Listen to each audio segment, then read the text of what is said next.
चूरन दे के बच्चे जब रोना शुरू करें तो उन्हें चूरन दे दो, बहका दो, झुंझुना पकड़ा दो। वही ये सरकार की है हर बार। जो बाबू पहले 100 रुपये 50 रुपये में काम करता था, 500 रुपये का पत्ता दो तब वो जो है फाइल को इधर से उधर करता है। क्या घूसखोरी बढ़ी है। सबसे पहले राष्ट्र को जोड़ने की बात करनी चाहिए, राष्ट्र को तोड़ने की नहीं। और गेहूं चावल भी कैसा, जानवरों को खिलाने जैसा गेहूं चावल दे रहे हैं और फिर एहसान नहीं कर रहे हैं, वो अपने जेब से नहीं दे रहे हैं। आप बताइए, रोज हमारे पास कमाई नहीं है, हम कहाँ से जाके सिलेंडर भरवाएंगे। अपनी पीड़ा व्यक्त करने के लिए जाए, मेरी ये ज़रूरत है, मुझे दिया जाए, ये पूरा किया जाए, तो उसे ये बता दो वो खालिस्तानी है, वो पाकिस्तानी है, वो अमेरिकन है, वो ये है, वो ये क्या बात है। इतना अच्छा बेवकूफ़ बनाने का धंधा, इतना अच्छा भारत को लूटने का धंधा। तो ऐसी का डायलॉग मार दिया। बिल्कुल, मुझे सपा ने दिया क्या, कांग्रेस ने क्या दिया, बीजेपी तो मेरी खाल नोच रही है। नहीं तो गांव में सिलेंडर तो आपको मिला ना? अरे मिला, फ्री मिला ना, जूता हमारे और जो है सिलेंडर दिए हैं सर पे। नमक और चना भी तो दे रहे हैं मोदी जी। अरे चना चबा घोड़ा है क्या, घोड़ा।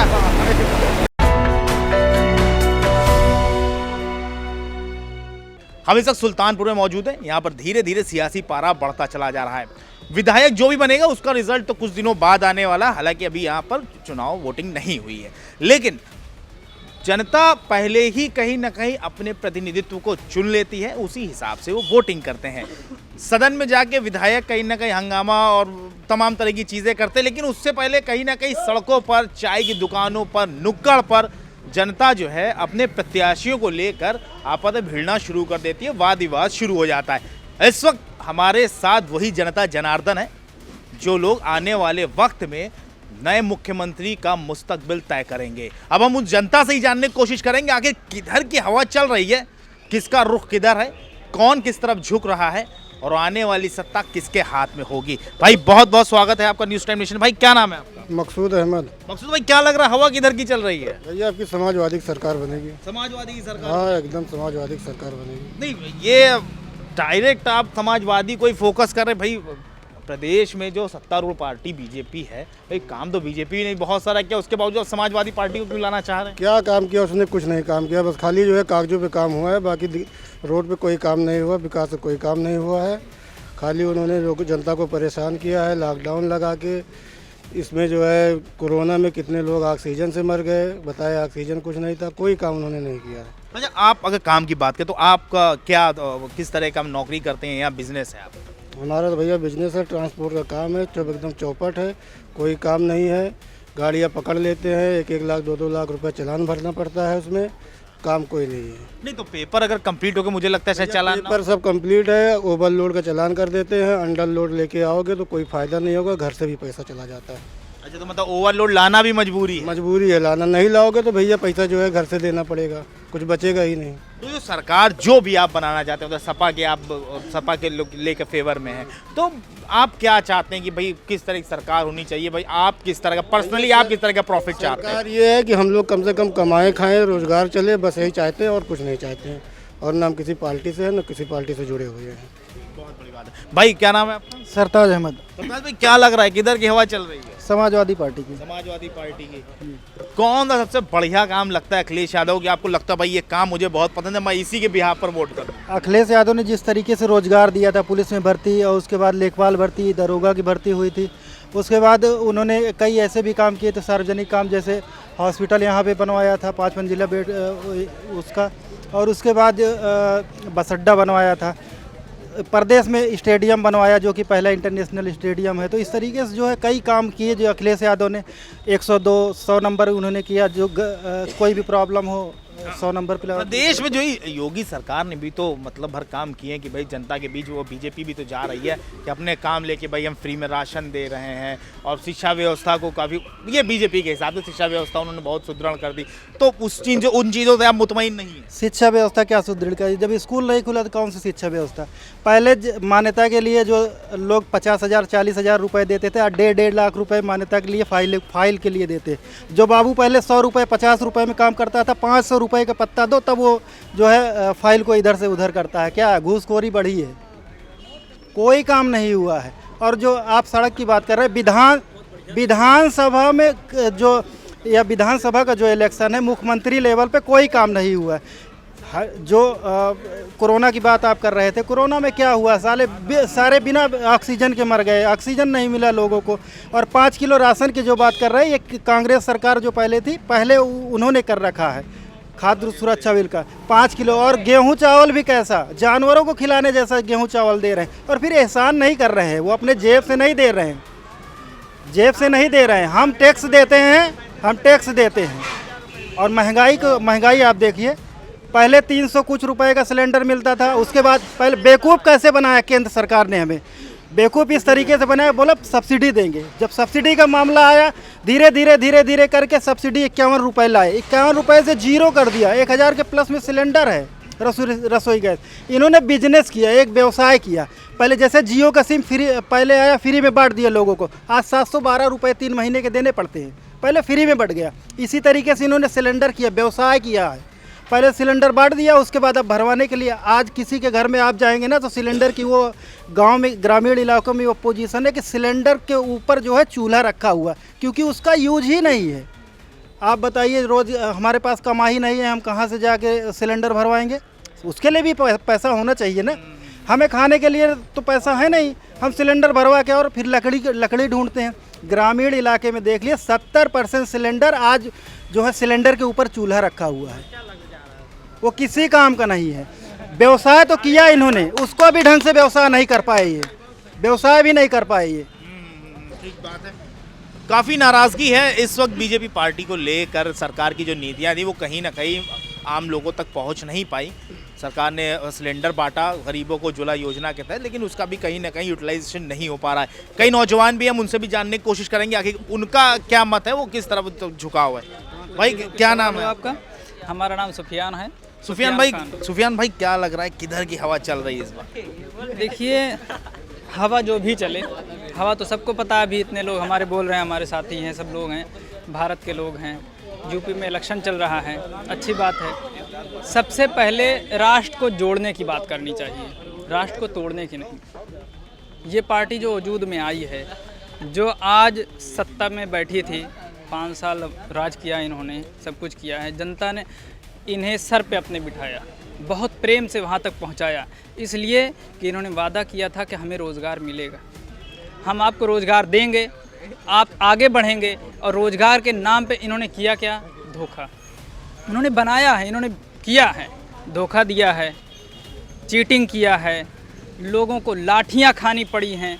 जब लोग अपनी बात को कहने के लिए आगे बढ़े, हर सरकार आती है, हमेशा सरकारें बदलती हैं, लोग जाते हैं, धरना करते हैं, प्रदर्शन करते हैं, अपनी मांग को रखते हैं। और इनके दौर में क्या हुआ? सरकार भाई, अगर आप मेरे ख्याल से आप प्रयागराज में जो हुआ छात्रों पे आप उसका जिक्र कर रहे हैं ना, लेकिन वो तो भाई पुलिस का भी यही कहना है कि भाई वो तो अराजक तत्व थे और वो इस तरीके से। सिर्फ प्रयागराज में ही नहीं, उसके अलावा भी देखिए बहुत सारे हैं जो गवर्नमेंट एम्प्लॉय थे, उनके साथ जैसे शिक्षा विभाग में जो टीचर थे, शिक्षा मित्र थे, उनके साथ क्या होना चाहिए था? प्रेरक थे, उनके साथ क्या होना चाहिए था?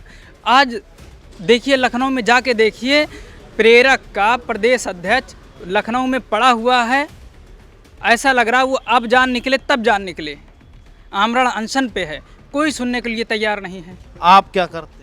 हम तो वकालत करते हैं। अच्छा, वकालत करते हैं। हमको लगा कि जो है उसी में आप भी शामिल हैं। हमें लगा टीटी अभ्यर्थी हैं आप भी। नहीं, हम अगर अभ्यर्थी होते भी, हम नहीं है तो हो सकता हमारे घर का कोई हो, ऐसा भी है। आप वकील हैं, आप वकालत करते हैं भाई, तो आप तो रोजगार से हैं ना, तो बेरोजगारों का इतना झंडा बरदारी कर रहे हैं। इसलिए कर रहे हैं कि हमारे यहाँ ज़रूरत है उस चीज़ की। अगर भुखमरी में रहेंगे, चूरन दे के बच्चे जब रोना शुरू करें तो उन्हें चूरन दे दो, बहका दो, झुंझुना पकड़ा दो, वही ये सरकार की है हर बार। इस तरह से थोड़ी चलेगा। जो चीज़ ज़रूरत हो, जो बेसिक ज़रूरत हो, उसको पूरा करने की ज़रूरत है। नहीं तो आपको क्या लग रहा है, जो आने वाली सरकार है, मान लीजिए कि बीजेपी बदल जाती है, सरकार दूसरी आ जाती, सपा की या बसपा या कांग्रेस किसी की भी आ जाती है, XYZ, तो कर पाएंगी सरकारें? बिल्कुल उम्मीद है, इसलिए कि अभी देखिए कांग्रेस सरकार जहाँ जहाँ भी है, जो भी ऐलान करती है लगभग पूरा हो जाता है। उसी तरह से सपा भी विकास की थी, इसने भी विकास कम नहीं किया था, जितना हो सका था किया था। किसानों के मुद्दे को अगर लीजिए, किसानों के साथ क्या क्या हुआ, इतने धरने हुए, इतने प्रदर्शन हुए, उनके साथ क्या न्याय हुआ? नहीं तो उसमें तो बताया कि भाई ज़्यादा सरदार लोग थे, वो एंटी नेशनल थे, वो खालिस्तानी थे, वो पता नहीं क्या क्या चीज़ें चलती रहीं। अच्छा, ये बात है कि जब भारत के लोग, जब कोई अपनी पीड़ा व्यक्त करने के लिए जाए, मेरी ये ज़रूरत है, मुझे दिया जाए, ये पूरा किया जाए, तो उसे ये बता दो वो खालिस्तानी है, वो पाकिस्तानी है, वो अमेरिकन है, वो ये है, वो ये क्या बात है? हमारे देश में रह रहे हैं, जब आपको उस गद्दी पे बैठना था तो भी उन लोगों ने वोट दिया था कि नहीं दिया था? क्यों उन लोगों का वोट लेके वहाँ पहुँचे? कह देना चाहिए था कि ये लोग हमें वोट ना करें, या अभी भी कर दें, कह दें इलेक्शन चल रहा है, या खुले मंच से प्रेस कॉन्फ्रेंस करें और कह दें कि हमें इन लोगों का वोट नहीं चाहिए, ये खालिस्तानी है, ये वो कह दें। क्यों नहीं कह रहे हैं?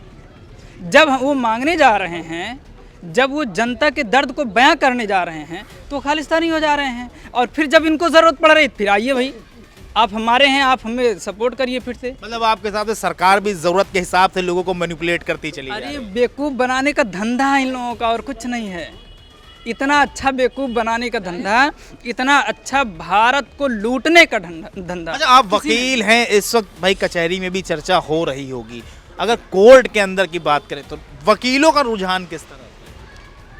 देखिए, लोग जैसे कहते हैं कि वकील बुद्धिजीवी होता है, सोच समझ के काम करता है। अगर समझ बूझ के काम कर रहा है तो सारे वकील तो एकजुट नहीं हो सकते, एक तरफ नहीं जा सकते, लेकिन अक्सरियत इस वक्त सपा की तरफ जाने के रुझान में है।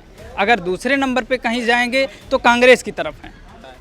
भाई क्या नाम है आपका? सऊद खान। सऊद भाई, क्या लग रहा है किधर की हवा चल रही, किसको बना रहे हैं इस बार मुख्यमंत्री? सपा को।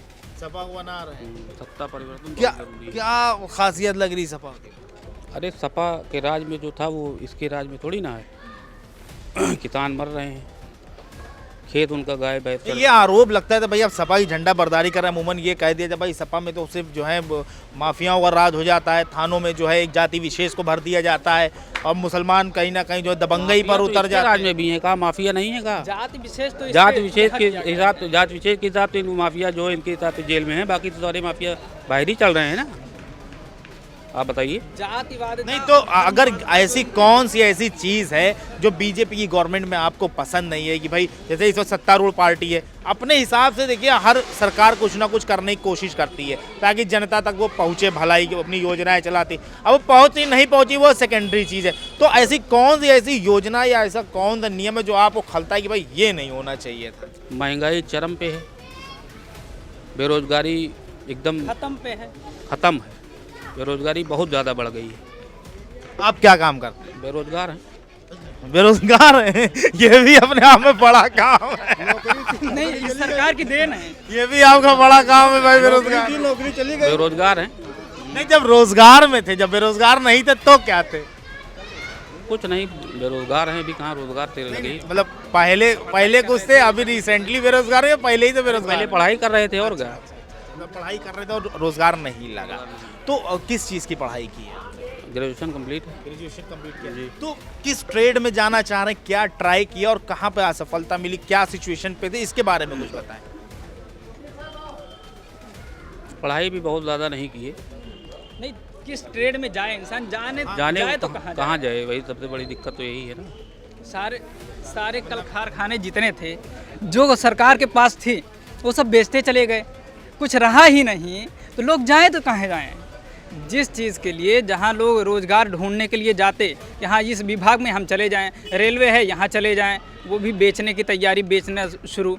BSNL देखो उसकी क्या कंडीशन, वो भी धीरे धीरे बिकता जा रहा है, वो भी ख़त्म। एयरपोर्ट देखिए, हवाई यान जितने हैं उनके बारे में देखिए, जहाँ भी देखिए, जब ये भागाते जा रहे हैं, बेचते जा रहे हैं, कुछ रहेगा नहीं तो लोग रोज़गार के लिए जाएंगे कहाँ? जो काम सरकार के पास था, सरकार 10 लोगों को रोज़गार देती, वो प्राइवेट कंपनियां कम पैसे में और कम लोगों को रख रही है, अपने हिसाब से चला रही है। उत्पादन कम करेगी, जब कम उत्पादन करेगी, डिमांड ज़्यादा रहेगी तो रेट ज़्यादा लगेगा। ये उनका फंडा है। अगर प्रोडक्शन ज़्यादा हो जाएगा, गवर्नमेंट क्या करती थी, प्रोडक्शन ज़्यादा करती थी, उत्पादन ज़्यादा बढ़ा देती थी, तो उसका रेट कम हो जाता था, जनता तक आसानी से पहुंच जाता था, कम रेट में जनता इस्तेमाल कर लेती थी। प्राइवेट कंपनियां उसका अपोजिट करेंगी, इसलिए करेंगी कि उनको पैसा ज़्यादा चाहिए, उनको कम प्रोडक्शन करना है, कम करेंगी तो उनको वर्कर की ज़रूरत कम है, कम वर्कर कम प्रोडक्शन मुनाफा ज़्यादा, तो रोज़गार कहाँ रहेगा, रोज़गार ख़त्म होता चला गया। और इसी तरह से अगर गिनाया जाए तो शायद इतना टाइम नहीं है हम लोगों के पास यहाँ कि अभी खड़े हो जाएं। आपके पास भी शायद वक्त एक लिमिट में होगा टाइम, अगर कभी वक्त मिले तो बैठते हैं किसी टाइम तो बात होती है लंबे समय तक। अच्छा, एक नौजवान भी है हमारे साथ, हम उनकी राय जानने की कोशिश करेंगे कि हवा किस रुख पे बह रही है। भाई क्या नाम है आपका? मोहम्मद फ़खरे आलम, फकरे साहब, क्या लग रहा है किधर की हवा चल रही है? MIM की। MIM की हवा चल रही। भाई एक अकेले इतनी भीड़ में अकेले भाई झंडा बरदार मिले, शेर अकेले ही आता है ना, झुंड में थोड़ी ना रहता है। वो ऐसी का डायलॉग मार दिया। बिल्कुल, मुझे सपा ने दिया क्या, कांग्रेस ने क्या दिया, बीजेपी तो मेरी खाल नोच रही है, साफ बात है, हाँ, उसमें कोई दो राय नहीं है। आखिर मुझे ये बताइए, हम नौजवान, हम मुसलमानों ने ठेका ले रखा है क्या? सपा का, कांग्रेस का, बीजेपी का ठेका लेकर बैठ गए हैं? हमें भी अपना एक पहचान लाना है। वक्त हमें ना तो क्या कहते हैं किसी के उस पर कूदना, हमें एक अपनी पहचान चाहिए, हमारे को एक अपना विधायक चाहिए। कहने का मतलब अभी हम कोई ऐसा वारदात होता है तो लोग हमारे को इस निगाह से देखते हैं कि जैसे लगता है ये कुछ नहीं है। हमारे को ये है कि अब हमको इतना अपने ऊपर उठना पड़ेगा हर एक चीज़ में। कहने का मतलब ये नहीं है कि खाली हर एक चीज़ कि खाली लफड़े इसकी चीज़ में नहीं, पढ़ाई में भी हम लोग आगे आ रहे हैं, हर एक चीज़ में आगे आ रहे हैं। हमें बस ज़्यादा कुछ नहीं चाहिए, हमने किसी का ठेका नहीं ले रखा। अब हमें अपनी पहचान दिखाना है, हमें MIM को जिताना है और एक विधायक अपना लेकर आना है। नहीं, बात आपकी सही। अभी तो जितना भी मैंने घूमा, थोड़ा सा हवा कहीं ना कहीं थोड़ी सी कमजोर है MIM की। कोई बात नहीं, तो ऐसी सिचुएशन में इतनी तेज आंधियां चल रही, उसमें आप जो है चिराग जलाए बैठे हुए हैं। कोई बात नहीं, काफ़ी आंधियाँ चलती हैं, चिराग बहुत से बुझ जाते। कई चिराग ऐसे भी होते हैं कि अपना रुख हल्का सा मोड़ते हैं लेकिन वो जलते रहते हैं। मुझे उन आंधियों से टेंशन नहीं है, ना ही मुझे उन आंधियों से घबराहट है। हम एक आए, जब 1200 किलोमीटर से दूर से आ कर हमारा अफसुद्दीन अवैसी हमारा हौसला बढ़ा सकता है तो क्यों ना हम उनको जिताने की क्षमता रखें।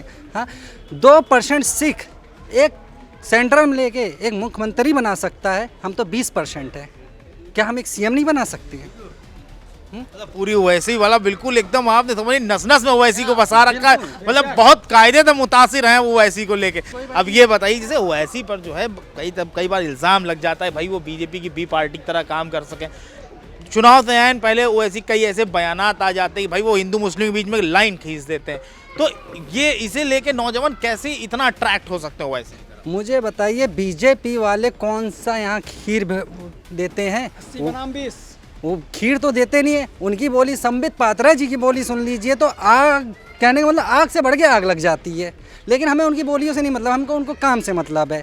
हमें भी अपने क्षेत्र में, अपने सुल्तानपुर में काम चाहिए। लेकिन हमने सपा में देखा, हमने हमारे लिए कोई रोज़गार नहीं है, कोई काम नहीं है। हमने बीजेपी देख के थक गए। हमारे को अब एक हमारी पहचान चाहिए जिससे हमारा नाम चाहिए, और हमारे को किसी से लड़ाई झगड़ा थोड़ी ना हमें यहाँ पे बैठ के करना है। हमारे को, हमारा कहने का मतलब है बिजनेस में भी आना चाहिए, हर एक चीज़ में आना चाहिए, और कोई चीज़ नहीं चाहिए हमारे को आपकी चाहिए MIM अकबरुद्दीन अवैसी। भाई क्या नाम है? रामेश प्रजापति। मैं ग्रामीण इलाके से हूँ, सुल्तानपुर में खड़ा हूँ मौके पे। हाँ, तो क्या लग रहा है, आप क्या हवा चल रही है आपके गांव में? हमारे गांव में सपा सरकार बनेगी, और जो है इसके पहले जो सरकार थी सपा, उसमें हम लोगों को बहुत मदद मिली थी। मेरा बच्चा उस समय कक्षा 6 में पढ़ता था, उसको 5000 राशि मिली थी। आज भी जो है इंटर में 85% था, कुछ नहीं मिली। सरकार में क्या मिला? कुछ नहीं मिला। हम लोग बेरोजगार हैं। सिलेंडर उस समय जो है 400 कुछ रुपए मिलता था, इसमें 1000 मिल रहा है। नहीं तो गांव में सिलेंडर तो आपको मिला ना? अरे मिला, फ्री मिला ना। जूता हमारे जो है सिलेंडर दिए हैं सर पे। कहाँ जूता मारे यार, ये बढ़िया सिलेंडर पा गए यार, चूल्हा पा गए। कांग्रेस सरकार में 237 रुपए में था, आज 1000 रुपए देना पड़ा। मजदूरी करके कैसे परिवार चलाएं कि जो है कि सिलेंडर भराएं। हाँ, सिलेंडर रखा है जो उसमें जमीन में रखा हुआ मुर्चा खा रहा है। नहीं तो मनरेगा के तहत काम हम तो लेवरी तो लगती होगी ना। 4 रुपए में क्या होगा? 90 दिन के लिए काम मिलता है, 204 रुपए में क्या होगा? राशन फ्री मिल रहा है, राशन से पेट भरेगा? नहीं तो मकान नहीं तो नहीं, राशन जो मिल रहा है, राशन में मसाला नहीं लगता है, खाली रिफाइंड में छान के खा लेंगे गेहूँ चावल। तो नमक और चना भी तो दे रहे हैं मोदी जी। अरे चना चबा घोड़ा है क्या? घोड़ा चना दे रहे हैं, घोड़ा खाता है ना। पहले जो है घोड़ा चलता था, उसको आदमी घोड़ा वाले चना खिलाते थे। बताइए, हम लोगों को चना दे के वो नहीं तो गाँव बताने से काम नहीं चलेगा। अब कि हमारी सपा सरकार बनेगी, बस इतना जानते हैं। कई लोगों का अपना अलग अलग मत है, कई लोगों का अपना रुझान है। कुछ लोग सपा के झंडा बरदार थे, तो उसमें एक जनाब हमें जो है ओवैसी के झंडा बरदार ही मिले। अब सरकार किसकी बनेगी ये तो रिजल्ट आने के बाद साफ हो पाएगा। कैमरा पर्सन इरफान आरिफ और सहयोगी नफीस खान के साथ मैं मोहम्मद आसिफ दुलार, news time nation, Sultanpur. Subscribe करें आपका अपना चैनल न्यूज़ टाइम नेशन और हर खबर सबसे पहले पाने के लिए बेल आइकॉन जरूर दबाएं। और हाँ, खबरें पसंद आ जाएं तो लाइक और शेयर करना ना भूलें।